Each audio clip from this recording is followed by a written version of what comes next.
Looking for ways to create extra props and decorations in your sites? Add these crafty DIY pieces to various sites and spaces at God's Wonder Lab VBS. The periodic table alphabet statements mix scientific elements with biblical truth. On the Director USB, you'll find printable downloads of the letters and a key for creating statements. Print on colored paper and cut them to size before hanging them on your backdrops and walls. It's an easy decoration with a big impact. Hula hoop atoms can be placed all around your VBS space. Each atom uses 3 hula hoops of the same size. To create the orbital paths, crisscross 2 of the hula hoops. Slide the 3rd hoop over the top of the 2 crossed hoops.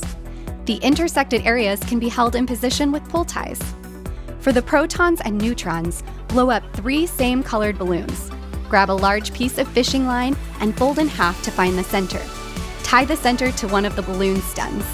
Tie the other 2 balloons together so they are all in a cluster. Lastly, tie each end of the fishing line to an intersecting area of the hula hoops so the cluster of balloons float in the middle of the atom. Adding these DIY decorations will transform your decorating efforts to a whole new level. For full supplies list and instructions, head to cph.org/wonder.